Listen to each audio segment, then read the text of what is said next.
pagi anak-anak sekalian. Hari ini kita mempelajari mata pelajaran pendidikan ilmu ekonomi. Ya. Dan kemarin sudah melakukan pembahasan di bab pertama, itu terkait dengan pengertian ekonomi secara umum.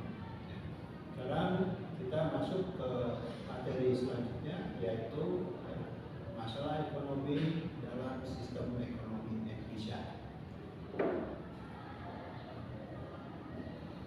Baik, kita lanjut ke materi. Nah, ini masalah pokok ekonomi yang terdiri dari dua bagian. Yang pertama yaitu ekonomi klasik dan yang kedua masalah ekonomi modern.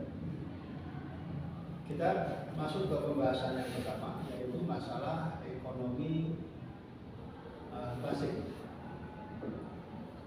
Ekonomi klasik, ya, di dalam pengertiannya saya bacakan, ya, yaitu lebih memfokuskan masalah, ya, pada cara-cara bagaimana untuk mencapai sebuah kemakmuran. Dan kelompoknya yaitu Adam Smith, David Ricardo, dan J.S. Mill. Tadi dijelaskan, ya, bahwa ekonomi klasik ini lebih menitik beratkan kepada masalah pencapaian kemakmuran. Apa itu kemakmuran? Kemakmuran yaitu, ya, suatu keadaan di mana barang dan jasa yang dibutuhkan masyarakat bisa konsumsi. Kemudian biasanya hal-hal yang berkaitan dengan masalah ekonomi klasik itu ada tiga. Yang pertama yaitu, ya, berkaitan dengan masalah produksi. Masalah produksi yaitu, ya, hal-hal yang berkaitan dengan bagaimana menghasilkan barang dan jasa. Ya. Artinya, ya, bagaimana, ya, masyarakat bisa memenuhi barang dan jasa. Kemudian yang kedua yaitu masalah yang berkenaan dengan distribusi. Nah, setelah barang tersebut diproduksi tentunya perlu didistribusikan. Artinya bagaimana barang tersebut bisa sampai ke tangan konsumen. Yang ketiga masalahnya yaitu berkaitan dengan masalah konsumsi. Masalah konsumsi itu, ya, berkaitan dengan masalah bagaimana, ya, pemenuhan kebutuhan konsumen. Jadi barang-barang yang diproduksi haruslah barang-barang yang dimiliki, yang dibutuhkan dan mampu dibeli oleh konsumen. Jadi itu anak-anak sekalian yang berkaitan dengan masalah ekonomi klasik. Kemudian yang kedua yaitu berkenaan dengan masalah, ya, ekonomi modern. Nah, masalah ekonomi modern ini biasanya berkenaan dengan semakin, ya, kompleksnya, ya, perkembangan pengetahuan, teknologi, serta jumlah penduduk. Dan permasalahan yang dihadapi biasanya yaitu, ya, berlainan dengan masalah seperti ekonomi klasik. Artinya, ya, kita sudah lebih menitik beratkan, ya, kepada seberapa, ya, selera gaya hidup dan kebutuhan yang dimiliki yang dibutuhkan oleh masyarakat. Ada beberapa hal yang harus diperhatikan, ya, di dalam sistem ekonomi modern. Yang pertama yaitu kita membicarakan tentang what atau apa. Nah, biasanya barang dan jasa yang diproduksi itu, ya, ini didasarkan kepada, ya, kebutuhan atau keinginan dari konsumen. Ya, artinya barang yang akan diproduksi itu, ya, didasarkan pada, ya, berapa jumlah dan berapa yang harus diproduksi. Kemudian yang kedua yaitu berkaitan dengan pertanyaan yang how, ya, atau bagaimana. Jadi setelah what, ya, kemudian pertanyaan berikutnya yaitu how. How ini berkenaan dengan ya,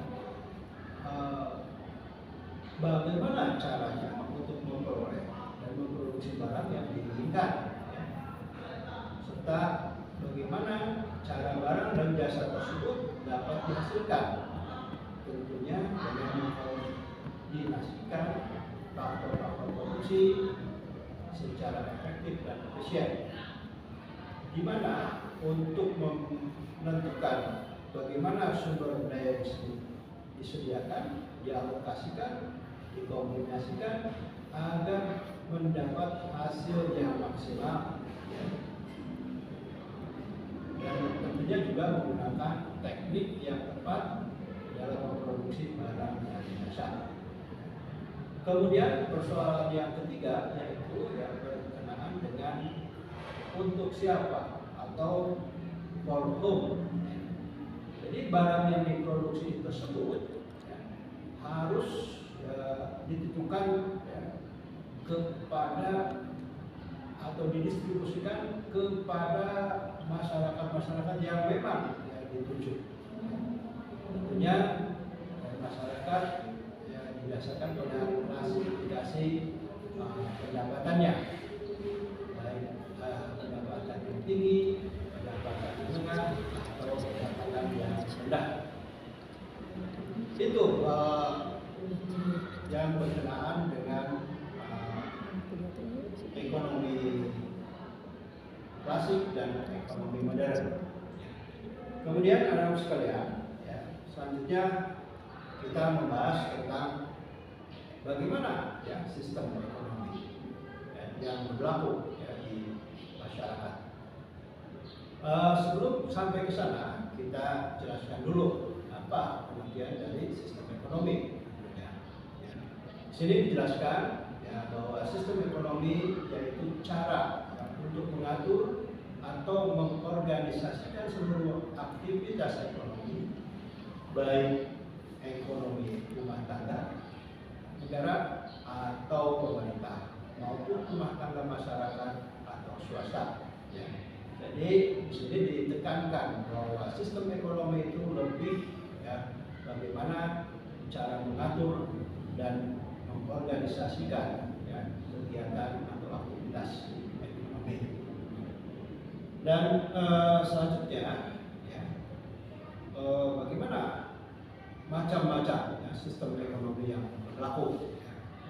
Di sini ada 5 sistem ekonomi yang berlaku dalam suatu masyarakat, masyarakat negara atau masyarakat swasta tentunya.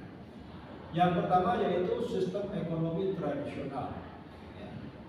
Kemudian yang kedua yaitu sistem ekonomi komando atau sentral. Yang ketiga sistem ekonomi pasar atau liberal.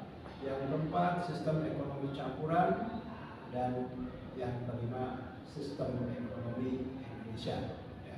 Selanjutnya Bapak jelaskan apa pengertian masing-masing sistem ekonomi tersebut. Baik, yang pertama yaitu sistem ekonomi tradisional. Sistem ekonomi tradisional ini biasanya lebih ya, menekankan atau menitik beratkan kepada kebiasaan dan adat istiadat. Ya.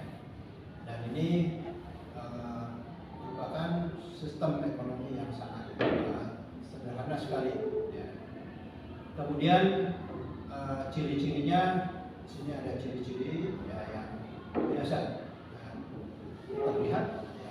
Biasanya yang pertama yaitu ya, belum adanya pembagian kerja, jadi sangat sederhana sekali. Kemudian yang kedua biasanya menerapkan sistem barter ya, di dalam perdagangan. Jadi ya, sistem barter adalah sistem perdagangan sifatnya tukar menukar barang atau jasa. Kemudian yang ketiga yaitu jenis produksi, itu ditentukan dengan dengan sesuai dengan kebutuhan. Ya, artinya biasanya untuk masyarakat yang tradisional ya kebutuhannya hanya berkaitan dengan kebutuhan yang pokok biasanya. Kemudian sektornya biasanya berkaitan dengan sektor agraris, jadi hasil perkebunan. Kemudian yang selanjutnya yaitu terikat pada adat istiadat serta teknologi yang digunakannya masih sangat sederhana. Itu ya berkenaan dengan sistem ekonomi tradisional. Kemudian yang kedua yaitu sistem ekonomi sentral atau komando. Ya, jadi sesuai dengan pengertiannya, ini sistem ekonomi yang terpusat tentunya, yang dimana pemerintah di sini ya, dalam menentukan kebijakan yang memiliki peran yang sangat sentral. Ya. Kemudian biasanya masyarakat ya, hanya menjalankan kebijakan-kebijakan yang sudah ditentukan. Kemudian ciri-ciri yang disampaikan di dalam sistem ekonomi komando. Ya. Nah, ini yang pertama, ya, biasanya ya, sumber dayanya itu dikuasai oleh pemerintah. Kemudian harga dan tingkat bunganya ditentukan oleh pemerintah. Kebebasan masyarakat juga sangat terbatas. Ya, regulasi ekonomi ditentukan dan diterapkan oleh pemerintah. Jenis pekerjaan yang berbagai kerja juga masih ditentukan oleh pemerintah. Inisiatif dan hak milik perorangan dibatasi. Nah itu, ya, jadi semuanya lebih dikontrol, dikendalikan oleh pemerintah. Biasanya sistem ekonomi ini dijalankan oleh pemerintahan yang menganut ajas atau sistem ketatanegaraan komunis. Kemudian yang selanjutnya ini yang lebih berlawanan dengan sistem ekonomi sentral, yaitu sistem ekonomi pasar. Pengertiannya di sini ya, sistem ekonomi suatu negara yang memberikan kebebasan ya, kepada setiap orang yang untuk menjalankan kegiatan ekonominya. Jadi berlawanan dengan sistem ekonomi yang sebelumnya. Ciri-cirinya yaitu ya, sumber daya ekonomi ini dimiliki dan diatur swasta secara bebas. Kemudian yang kedua, ya, adanya pembagian kelas dalam masyarakat, yaitu kelas pekerja, atau buruh, dan pemilik modal. Jadi ada dua ya, segmen. Kemudian yang selanjutnya yaitu persaingan usaha yang sangat ketat. Ya. Dan yang keempat, tidak ada intervensi atau campur tangan dari pemerintah. Ya. Dan yang terakhir, ya, pemilik modal berhak ya, memiliki sumber produksi.